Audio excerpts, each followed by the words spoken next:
Olá pessoal, vamos lá então. Vamos continuar essa parte com o envolvimento da trigonometria. Até vocês já sabem que é um assunto bastante extenso, bastante trabalhoso. Hoje a gente tem algumas definições iniciais ainda para serem trabalhadas e mais ainda com a função seno. A função cosseno então fica para um próximo vídeo.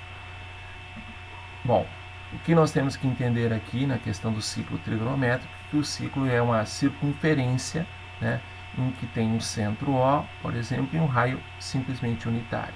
Então, para a gente poder descobrir ali o seno de 30, o cosseno de 30, a tangente de 45 e tal, a gente trabalha sempre com o círculo trigonométrico, né, sempre em relação a um círculo em que o raio é igual a 1.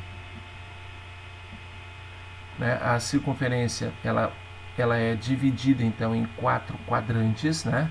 Então nós temos aqui o nosso primeiro quadrante, nosso segundo quadrante, terceiro quadrante e o quarto quadrante.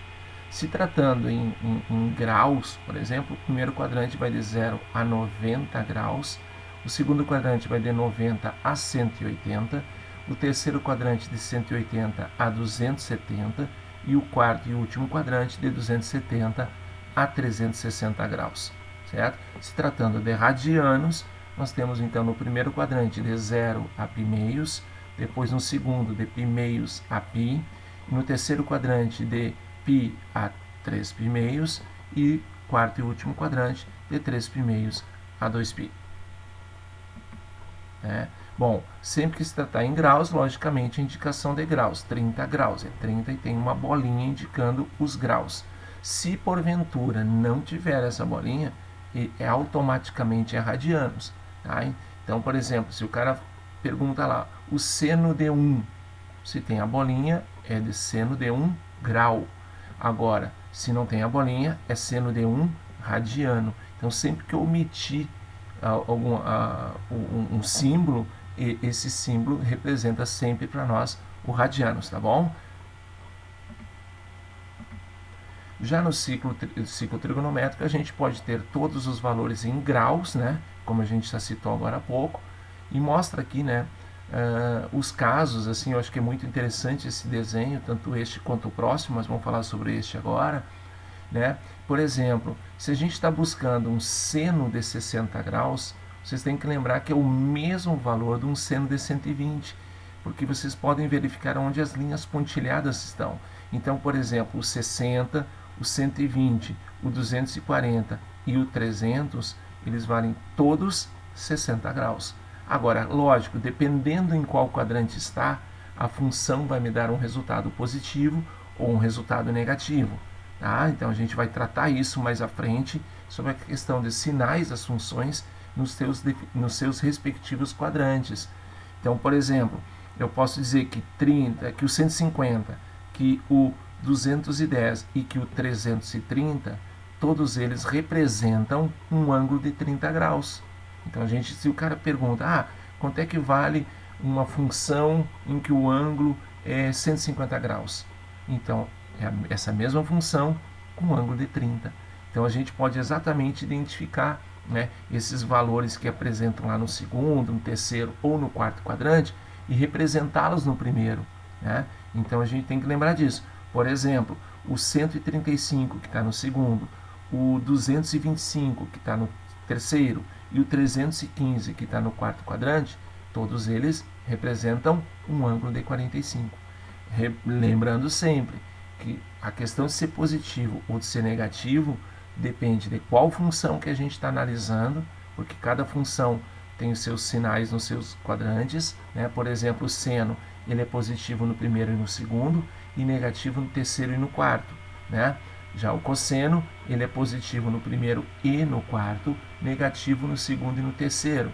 E a tangente ela é positiva no primeiro e terceiro e negativa no segundo e no quarto. Então, uma coisa é que se der 150 eu já sei que é 30 graus, tu pode aplicar 30 graus. Agora, se for seno de 30, é um resultado positivo. Se for cosseno de 30, vai ser um resultado negativo. Se for tangente de 30, vai ser um resultado negativo, porque todos provêm de um ângulo que está no segundo quadrante. Perfeito? Mas isso a gente vai no decorrer aí dos nossos vídeos e aulas, a gente vai ficar bem focado em relação a essa questão, principalmente para a gente não errar uma questão simplesmente por um sinal, né, gente? Então isso é importante a gente lembrar. Bom, a outra maneira também que a gente tem para representar é ele em radianos. Então a gente tem o 0, π meios, π, 3π meios e o 2π, que são aqueles pontos mais tradicionais, mas nós temos também, né, o π terços, o π quartos, o π sextos e assim vai. Então vamos lembrar, gente, que sempre que a gente tiver uma associação, né, a um ângulo de π meios, o π meios em graus vale 90. Já o valor de π em graus, ele vale 180. Já o valor do 3π meios em graus, 270. E nós temos aqueles ângulos mais comuns, né, e mais tradicionais, né? Então que a gente tem o 30 graus, que nada mais é do que π sextos, que é 180 dividido por 6. Nós temos o 45 graus, que é o nosso π quartos, e o nosso 60 graus, que é o π terços. Então esses são os valores assim mais tradicionais, né, que aparecem em muitas e muitas questões. Se a gente tiver uma necessidade de fazer uma troca de graus para radiano ou de radiano para graus, a gente daqui um pouco vai ver a forma que a gente tem para fazer. Agora, se a gente já sabe esses valores aí, fica mais fácil e a gente não precisa fazer uma regrinha de 3 para descobrir graus em radianos ou radianos em graus. Bom, aqui já começa uma questão, né, que fala sobre, pergunta, né, a medida em graus de um ângulo que mede 4,5 radianos. Bom, gente, nós temos que lembrar aí uma premissa, né, que o π ele é 3,14 aproximadamente, logicamente, né, e que em graus ele vale 180 graus, perfeito? Então não esqueça, ele quer a resposta em graus e ele te deu em radianos. Então a gente não pode fazer uma regrinha de 3, e a regrinha de 3 é essa: π radianos equivale a 180 graus. 4,5 radianos equivale a x. Alguém podia questionar, mas não poderia no lugar do π ser 3,14? Poderia também, só que não tem essa resposta. A resposta tem, vocês podem verificar que em 4 das 5 respostas tem a presença do π. Então, por isso que eu já trabalhei com o π, já iniciei indicando π equivale a 180, 4,5 radianos equivale a x. Multiplica cruzado e isola simplesmente o valor do x. E o x vai dar, então, 810 dividido por π. Certo? Mas, repito, poderia ser uma outra resposta. E é só a gente agora trocar, até trocando no final na resposta, o π por 3,14. Então, vocês vão dividir 810 por 3,14 e vai dar um outro valor, que é a mesma indicação. Só que são formas diferentes de representação da resposta. Bom, questão de relógio. Nós temos uma outra questão para ser trabalhada novamente, com a questão do relógio. A gente quer saber, né, um relógio está registrando 10 horas e 35 minutos e pede a medida do menor ângulo entre os ponteiros das horas e dos minutos. Muito tradicional esse tipo de questão, né? Bom, a gente vai fazer essa questão em dois caminhos, tá? E vocês vão adotar o caminho que vocês acharem melhor. Um caminho lógico, primeiro, e um caminho com uma fórmula na sequência, mais rápido, mas tem que lembrar da fórmula. Bom, vocês vão verificar qual o caminho que vocês querem andar. Bom, primeira coisa, 10h35, vocês vão cravar no relógio, tem que desenhar o relógio daí, tá, gente? Vocês vão cravar no relógio 2 ponteiros, né? Um vai no 10 e o outro vai no 7. Não precisa ser ponteiro maior ou menor, não interessa. Um vai no 10, exatamente em cima do 10, e o outro vai exatamente em cima do 7, certo? Então, olha ali, ó, ficou assim. O que significa isso para nós no momento? Claro, né, gente? Bem claro. Não vem me dizer que o relógio vai ficar dessa maneira, porque o ponteiro colorido ali, ele andou bastante, mais de meia hora. Consequentemente, o ponteiro das horas também tem que ter andado alguma coisa, né? Mais da metade, portanto, ali. Está mais perto do 11 que perto do 10, isso a gente já sabe. Mas neste momento, qual é o ângulo entre os ponteiros? O ângulo entre os ponteiros é de 30 graus. Porque entre 10 e 9, entre 9 e 8 e 8 e 7, cada um deles nós temos 30 graus. Então a resposta aqui no momento, e eu vou botar por enquanto, a resposta é 90 graus.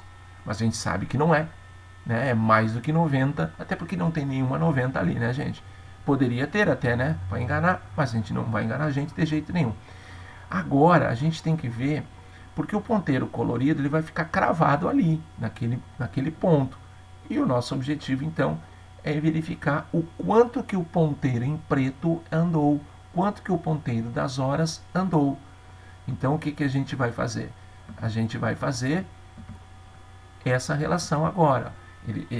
Ele sempre vai andar a metade dos minutos. Pô, mas como assim? Vamos pensar.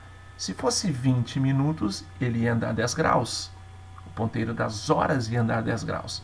Se ele é 30 minutos, o ponteiro das horas ia andar metade de 30, 15 minutos.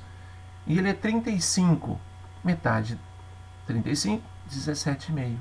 Encerrou a questão. Se lembrou disso, encerrou a questão. Mas tu quer saber por que é a metade dos minutos? Então a gente vem aqui. 60 minutos equivale a 30 graus, correto? O ponteiro das horas anda 60 minutos, ou seja, em uma hora ele vai andar 30 graus, perfeito? Vai de 10 para o 11. Agora, ele não andou uma hora, ele andou um número X de minutos, que eu não sei quem é. Aqui na questão eu até sei, mas eu estou mostrando para vocês, não sei quem é. Aí então ele vai andar um ângulo que eu vou chamar de θ. Se a gente cruzar essa relação, a gente vai chegar que o θ é x sobre 2. Mas o que é x? X é quanto o ponteiro dos minutos andou. Então aí é que está o detalhe. Então o ponteiro das horas anda a metade. Está comprovado para vocês aí. Então agora a gente usa essa comprovação para acertarmos a questão. Metade de 35 é 17,5. Portanto, 90 que eu já tinha, mais os 17,5 que o ponteiro das horas vai andar, então dá 107,5. Lembrando que 107,5 nada mais é do que 107 graus e mais 30 minutos. Perfeito? Então a questão sempre dessa forma, crava, né? Crava os ponteiros e depois tu quer saber o quanto o ponteiro das horas andou, pega a metade dos minutos. Aí quando tu cravar, né, gente, no 10 e no 7, fica bem fácil descobrir o ângulo formado pelos ponteiros naquele momento, né? Mas para descobrir na real qual é o ângulo, metade dos minutos tu acrescenta aquele valor que tu encontrou. Pensa assim, ó, entre 7 e 11, a resposta seria então inicial de 120. Depois a gente encontraria a metade dos minutos e acrescentaria. Tu vê que não é tão difícil não, né? Bom, agora, gente, a gente tem uma outra, que eu coloco aqui uma maneira muito mais fácil, mas exige da gente uma fórmula, e a fórmula está aqui. Né? O ângulo formado entre os ponteiros das horas e dos minutos é dado por 60 vezes o H menos 11 vezes M dividido por 2. Essa fórmula ela advém exatamente daquelas deduções que a gente fez no anterior, tá? Só que aqui tu tem uma fórmula. Agora, a única coisa que a gente tem que cuidar, tá? Quando é 24 horas ou quando é 12 horas e 30 minutos, 12 horas e 20 minutos, o H é 0, tá bom? Quando é 13 horas, o H é 1. Quando é 1 hora da manhã, o H é 1.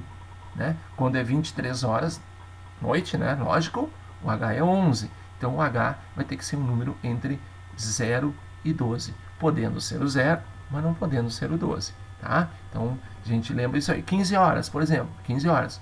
O nosso H vai ser 3. 3 horas, o nosso H vai ser 3. Tá? Então, pensa nisso. Aí, com essa fórmula, aí fica fácil, né, gente? O nosso H vale 10 e o nosso M 35. Coloque os dois valores ali, vai dar menos 215 sobre 2. Como é módulo, a gente tem a resposta de metade de 215, que nada mais é do que 107,5, que equivale a 107 graus e 30 minutos. Vocês sabiam dessa aí, então? É uma saída boa, mas tem que lembrar da fórmula que nós temos aí, 60H menos 11M dividido por 2. Ou tu usa o critério que a gente usou no exercício, o mesmo exercício, mas por uma maneira diferente que a gente fez anteriormente. Beleza? Bom, Essa questão é uma questão bastante tranquila do Enem, né? Uma questão só para entender o que é o sentido anti-horário, né? Sentido contrário aos ponteiros do relógio, sentido horário, sentido do ponteiro dos relógios, do relógio. Bom, o que acontece aqui? Bom, inicialmente, gente, a lente da câmera está apontada no sentido oeste. Então a gente tem que lembrar que inicial está nessa posição O de oeste. Aí eu vou mudar esta câmera, né, a lente da câmera, no primeiro momento, andando 135 graus no sentido anti-horário.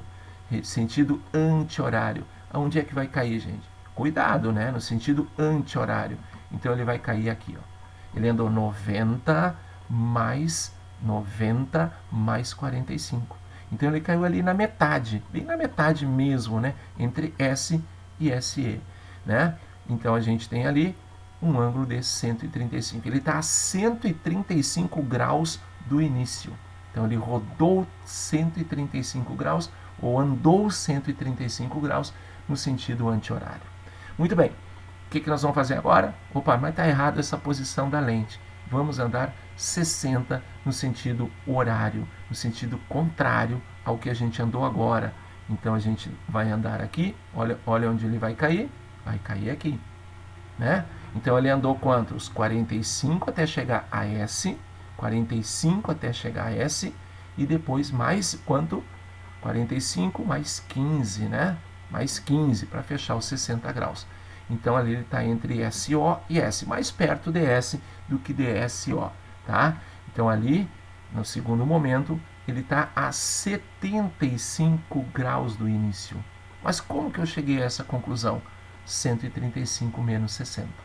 Aí ele está a 75 graus do ponto inicial. Agora nós vamos à terceira mudança. De novo no sentido, agora anti-horário, então ele vai andar 45 graus. Então, onde é que ele vai cair? Ele vai cair nesta posição. Não é verdade? Nesta posiçãozinha ali. Então, mais perto do S do que do SE. Né? Mas qual é o ângulo em relação ao inicial? É o 75 que eu tinha, né? Mais 45. Ali está menos, né, gente? Mas é mais, tá? Mais 45. Porque ele está se afastando, né? E, portanto, ele está a 120 graus. Tá joia? Então, vou fazer um vídeo de novo por causa daquilo ali, né, gente? Então, na terceiro, ele é 75 graus mais 45 graus. Ou seja, ele está a 120 graus, né? No sentido anti-horário do início. Perfeito? Então, uma questão bem boa, né? Bem boladinha. Então, nós temos aí essa situação. Olha ali, ó. Né? Então, ele está a 120 graus do início na situação de número 3. Bom, aqui nessa aqui também de 2018, né, nós temos que sair do B e chegar até o A. Basicamente é isso. O que é importante na leitura dessa questão? Nós temos 12 semi-retas, né? Vocês podem identificar e contar uma por uma ali, começando no Y, depois vocês contam no meio, mais uma, mais uma, mais uma. Vocês vão contar 12 linhas, vamos dizer, pontilhadas, incluindo, logicamente, nessas 12, são 10 linhas pontilhadas, né? 8, 9, 10, 11, 12. São 8 linhas pontilhadas, mais o eixo na parte positiva do X, na parte negativa, e o Y positivo e negativo. Então, na realidade, a gente tem as 12 semi-retas. Bom, nem precisava me informar, né? Essas 12 semi-retas, elas têm, então, se elas são cortadas igualmente, nós temos cada ângulo de cada semi-reta é de 30 graus, perfeito? Isso é importante para nós no finalzinho da questão. Qual é o objetivo da questão? Outra coisinha, que apenas eles têm que se deslocar, né, para poder chegar do B até o A, só pelas linhas pontilhadas, tá?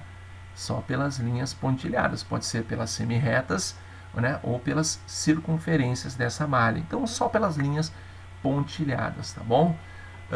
O detalhe aqui é que nós temos, então, e o detalhe é que não pode se passar pela origem, tá bom? Outra importantíssima, então, informação aí para nós, que não pode, de maneira nenhuma, passar pela origem, tá bom? Então, a gente vai identificar essa questão aí, qual é o caminho mais curto para a gente sair do B até nós chegarmos, então, ao A, tá bom? Então, vamos aqui, agora com a identificação aí, né, do que a gente vai fazer na sequência. Olha ali, ó. A gente vai fazer isso, não vai? Não vai, né, gente? Por que não? Bom, primeira coisa, a menor distância entre dois pontos é uma reta, mas eu não posso ligar B ao A em forma de reta, tá? Então isso já é descartado porque ele não vai andar sobre as linhas pontilhadas, tá bom? E por aí também não dá. Seria o outro caminho mais curto, tá? Mais curto, indo em linha reta. Só que ele não pode passar na origem. Então este é o grande segredo da nossa questão, certo? Este é o grande segredo da nossa questão, tá? Bom, vamos então fazer o quê? Vamos andar em linha reta até nós chegarmos no raio igual a 1. Aí nós vamos fazer o quê? O outro segmento andando em linha reta do A até chegar ao raio igual a 1. Né? É um segmento de quantas unidades? De 5 unidades, né? Porque ali vocês estão vendo que é de 1 em 1, raio igual a 1. E aí, gente, agora que vem o segredo. Ele vai andar sob a linha pontilhada. Vocês viram ali, ó? Ele vai andar sob a linha pontilhada. Então, nós temos que descobrir quanto vale aquele arco. Perfeito? Ah, mas é difícil, tal e tal. Não. O comprimento de todo o círculo de raio igual a 1, mas não quero todo, fique claro, é dado por 2π. 2π vezes o raio, portanto, é 2π. Agora, gente, lembre o seguinte que a gente falou agora há pouco. Quantos graus tem de um ponto do arco até o outro ponto do arco? Né? Então, a gente tem o quê? 120 graus. Né?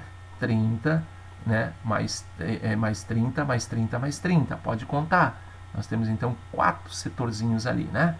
30 mais 30 mais 30 mais 30, ou seja, 120. 120 nada mais é do que o quê? 1/3 de toda a circunferência. Então não é para a gente calcular? Não vamos calcular através de um outro caminho, senão o quê? Se toda a circunferência vale 2π, 1/3 da circunferência só pode valer o quê? 2π terços. Tá aí. Perfeito. Então vai ser 2π terços mais as 8 unidades dos segmentos retos ali que a gente tem, né? Então, é uma questão muito boa, em que, em primeiro momento, claro, que a menor distância entre dois pontos é ligando numa reta, e você sabe que ligar B ao A numa reta não dá. Vamos para a segunda, não dá porque vai passar por pontos não vai passar por lugares não pontilhados, né, gente? Ligando o A até a origem até o B seria o segundo caminho mais curto, e aí a gente sabe que não pode passar na origem. Então, se não pode passar na origem, a gente reduz uma unidadezinha aos segmentos e faz um arco. E aí, pelo arco, a gente consegue identificar a resposta correta. Bom, agora a gente vem algumas definições aí, né? O que são chamados arcos côngruos. Eu gosto muito de colocar uns 2 ou 3 desenhos, né? Uns 3 desenhos aí, para a gente poder entender bem detalhadamente o que são os arcos côngruos. Isso é muito importante, né? Então, eu coloquei aqui um ângulo de 60, né? Um primeiro arco côngruo de 60 seria uma volta completa mais 60 graus, né? Então, seria o 60 mais uma volta completa, resultando em 420. O segundo arco côngruo seria, então, 2 voltas completas mais os 60. Então, 60 mais 2 voltas é 720. Chegaríamos, então, em 780. O que significa de tudo isso, né? Se eu quiser saber, gente, quanto é que é um seno de 780, vocês vão me dizer, o seno de 780 é a mesma coisa que o seno de 60, porque eles são côngruos, né? Então, aí nós temos essa possibilidade de ter um ângulo grande, acima de 360, e vocês pegarem um ângulo pequeno, né? Um arco côngruo daquele ângulo. Como que a gente descobre? Dividindo esses ângulos por 360. Se vocês dividirem 420 por 360, dá 1 e sobra 60. Se vocês dividirem 780 por 360, dá 2 e sobra 60. Então, vocês vão trabalhar com o resto e não com a quantidade de voltas. Bom, nós temos duas, então, fórmulas que a gente pode chamar, né, dos arcos côngruos. Eu nem chamo isso de fórmula, vocês não se preocupem muito com isso. Aqui nós temos, então, 60, que é o ângulo inicial, mais K vezes 360. O K representa a quantidade de voltas. Se o K for 0, o ângulo é 60. Se o K for 1, é 420. Se o K for 2, é 780. Eu também posso transformar essa representação em graus para radianos, que seria então o nosso π-terços mais K2π, que é a mesma coisa, só que numa forma diferente de radianos. Bom, simetria é importante? Não é? Como é que é? Bom, aqui nós temos então a identificação, né? Eu tenho um ângulo alfa no primeiro quadrante e a partir desse ângulo eu vou traçar linhas perpendiculares ao eixo do y, ao eixo do x e passando pela origem. Então eu traço 3. E esses pontos são simétricos, né? Por exemplo, o 180 menos alfa, ele é simétrico a alfa em relação ao eixo das ordenadas. O alfa, ele é simétrico ao 360 menos alfa em relação ao eixo das abscissas. O alfa é simétrico ao 180 mais alfa em relação a quem? A origem. Vai dizer, pô, mas isso é importante para nós? Não, não é. Mas o que é importante, gente, é a gente, essa questão de simetria. O que é importante, sim, eu acho que esse exemplo que aqui está, né? Então, o 30 graus, o 150, o 210 e o 330. Quando vocês quiserem qualquer um desses três, seno, cosseno, tangente, desses três ângulos, 150, 210 e 330, tu simplesmente troca todos por 30 graus e manda a ficha. Só que lembre, cuide a posição do quadrante em que ele está, para a gente saber o sinal de cada uma dessas funções que eu citei. Certo? Então isso é questão de simetria. Tá? Então pode ver que se eu colocar no lugar do alfa 30, 180 menos 30 é 150, 180 mais 30 é o 210 e 360 menos 30 é o nosso 330. Então nós temos essa relação aí, tá bom? É importante entender o significado disso. Não que essa questão que vai perguntar se é simétrico em relação a quem e tal. Não, mas entender o que significa simetria na parte da trigonometria.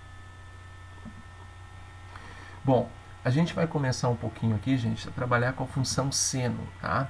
Então, a função seno, então, por exemplo, ali, eu quero saber quem é o seno daquele ângulo alfa representado na figura, tá? Então, gente, toda vez que vocês quiserem saber o seno do ângulo alfa, não esqueça que ele é nada mais, nada menos que a ordenada do ponto P. Não esqueça, a ordenada do ponto P está no eixo do y, tá? A ordenada do ponto P. Eu acho que nesse desenho fica mais fácil. A ordenada do ponto P é o segmento OP1. OP2, né? Desculpe, o OP2 ali. Eu li rápido ali, achei que era o OP1. É o OP2. Então, quer dizer, tu quer saber quem é o seno do ângulo alfa? Descubra quanto vale aquele segmento OP2, certo? E aí vocês vão identificar um valor que é menor que 1.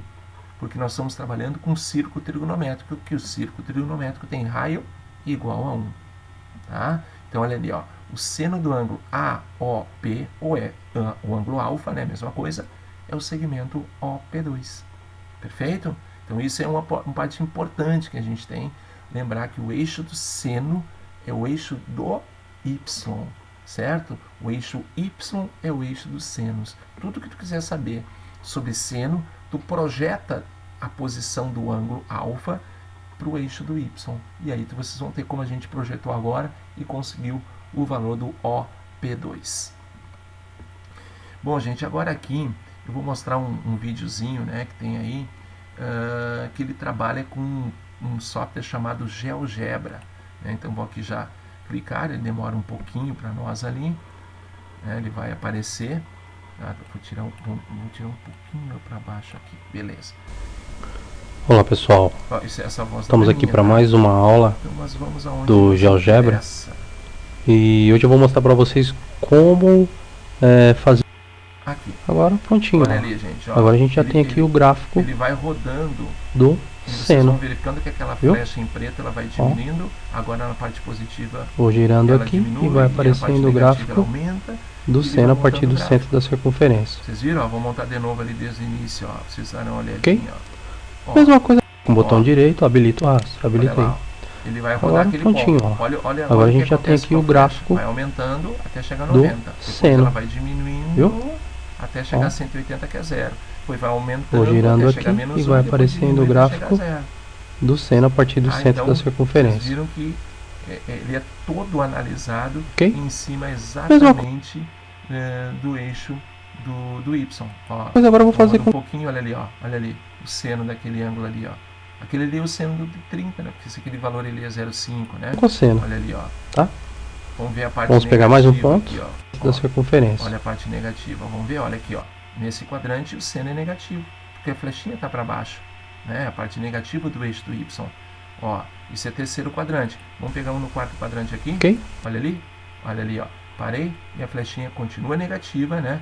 E ela vai, na realidade, ela vai aumentando. O tamanho da flecha ele vai diminuindo, né? Mas é um valor negativo. Então tu vê que o gráfico no quarto quadrante ele está crescendo, né? Então só para mostrar a vocês como é que se constrói um gráfico então de uma função seno a partir de um software chamado GeoGebra. Volto eu para lá. Ali.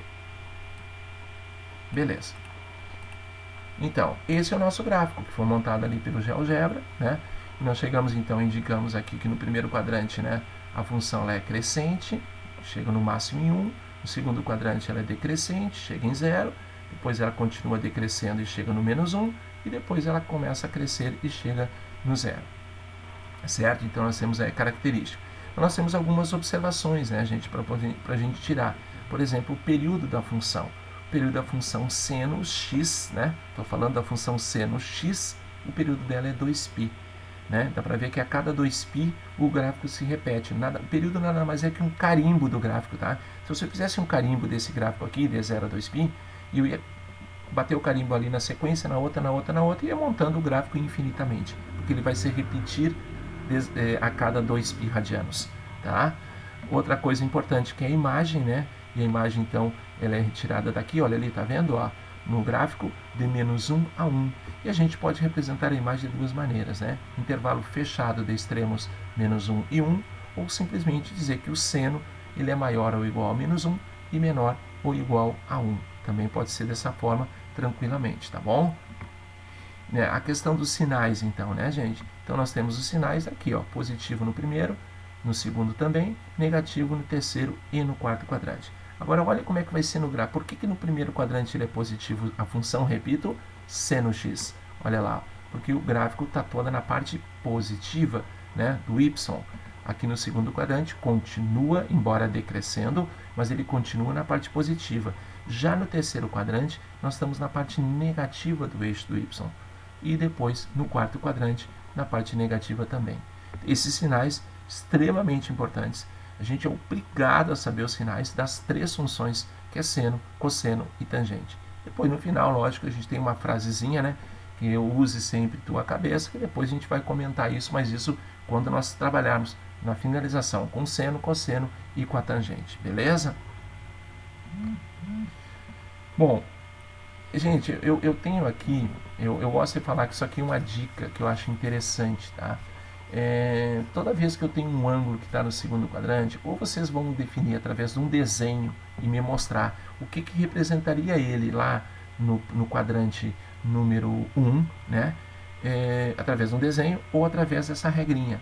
Então, se o ângulo estiver no segundo quadrante, eu cheguei e botei um exemplo, o ângulo de 120 graus, o que eu vou fazer, então?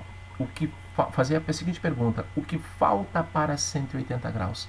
Pensa bem, 120 para 180 faltam o quê? 60 graus. Então, tu vai trabalhar com o seno de 60 graus.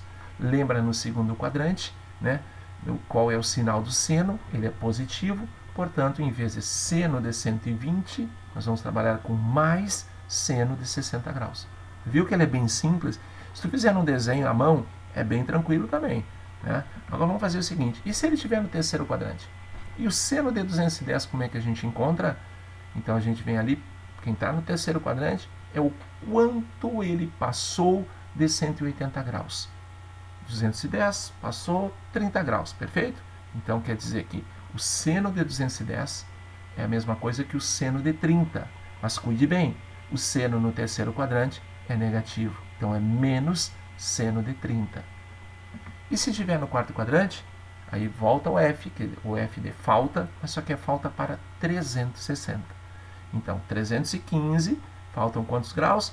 Falta 45 graus. Então, se me perguntar quanto é que vale o seno de 315, nós vamos responder, É a mesma coisa que o seno de 45, só com o sinal negativo, porque o seno no quarto quadrante ele tem um sinal negativo. Viu que ele é bem simples, né, gente? Tem gente que usa alguma frase, né, com futebol, né, Federação Paulista de Futebol, sei lá, entendeu? Mas não é isso. Eu acho que nem isso precisaria, certo? Eu acho que é importante que a gente entenda que se tu tiver uma dúvida, gente, a gente vai fazer isso nos exercícios também, tá? Fazendo pela dica ou não dica, vocês têm que chegar no resultado. Então, se vocês fizerem um desenho, gente, vocês têm que lembrar que aquele ponto que caiu no segundo quadrante de 120, vocês vão ter que levar ele para o primeiro quadrante. E no levar para o primeiro quadrante, vocês não tem como não enxergar que o ângulo é 60 graus, tá? Então, a gente tem a dica, vocês podem usar, então, um caminho alternativo. Mas nunca esquecendo, segundo quadrante, positivo, terceiro e quarto, o seno é negativo. Bom, aqui nós temos então uma questão, ele quer simplesmente saber o que é esta função, qual é a função que é associada ao gráfico. Nós temos ali várias. Gente, essa questão ela é uma questão em que, não, eu vou dizer uma saída bem direta assim, ó, não tem como a gente errar, sinceramente não. Por quê? Porque eu tenho vários pontos conhecidos, mas eu não vou fazer essa questão pelos pontos. E aí, na sequência, no nosso outro vídeo, com cosseno junto, aí eu vou pegar algumas questões usando os pontos. Gente, quem são os pontos que a gente tem? 0, 0. A gente tem ali entre 0 e 2π não é o π, nós temos π e 2, 2π e 0, não é? Então nós temos vários pontos para substituir nas alternativas e descartando cada uma delas, né? Então quer dizer, descartando cada uma delas até a gente chegar na resposta, lógico. Mas eu vou sair pela teoria que a gente agora trabalhou agora, tá? Por exemplo, o que a gente tem? A imagem de uma função seno x, eu estou representando seno x, tá? Ela é menos 1 a 1, perfeito? A gente viu agora como que a gente escolhe. Agora, gente, olhem a imagem desta função. Dessa função não é menos 1 a 1. Dessa função, olha lá, é de menos 2 a 2. Então, vocês estão notando o que aconteceu? Ela dobrou. Ela dobrou. Olha, a imagem simplesmente dobrou. O que isso significa? Que a função tem que dobrar. Ou seja, a função tem que ficar multiplicada por 2. Então, já de cara, eliminamos a A, eliminamos a E. Porque as B, C e D inicia multiplicando por 2. Joia? Bom, olha essa daqui. Acho muito boa dica. O período de uma função seno e cosseno é 2π dividido pelo k. K sempre vai ser aquele valor que vai acompanhar o x, o arco. O x é o arco da função, tá bom? Então, gente, o que nós vamos fazer aqui? Quem é o período do gráfico? É 4π. Então, vocês coloquem no lugar do período 4π. E vocês vão isolar o k, porque vocês vão encontrar quem está acompanhando o x. É 1, é 2, é 3, é 1/2, o que é? Olha ali, isola o valor do k, vai dar 2π sobre 4π, ou seja, o k é 1/2. Então, pela imagem, notamos que ela tem que se iniciar multiplicando por 2, porque nós temos uma imagem simétrica de menos 2 a 2, então é só multiplicado por 2, né? E pelo período, sabemos então que o nosso arco tem que ser multiplicado por 1/2 ou dividido por 2, que é exatamente o k que a gente encontrou. Agora eu vou repetir. Se não achou legal usando a teoria, vocês então utilizem os pontos nas alternativas. Eu usaria o ponto π e 2, né? E verificaria, por exemplo, que se eu trocar na letra A seno de π é seno de 180. Seno de 180, gente, tem que lembrar, seno de 180 é 0, então já descarta, né? Já descarta. Se tu trocar o x por π na letra D, Dinamarca, vai ficar 2 seno de 2π. Quanto é que é o seno de 2π? É igual ao seno de 0, e o seno de 0 é 0. 0 vezes 2 dá 2, então não pode, porque quando eu substituir π, tem que dar 2. Agora vamos substituir na letra B, Brasil, 2 seno de π meios. Seno de 90 quanto é que vale? 1. Portanto, 2 vezes 1, 2, e portanto, só com um ponto eu defino essa resposta dessa questão da FUVEST, certo? Eu quis usar a teoria, logicamente, mas com um ponto só, e o ponto π e 2, repito, π para x, 2 para y, a gente mata essa questãozinha aí, tá? Lógico, né, que a gente vai ter questões um pouco mais trabalhosas na sequência.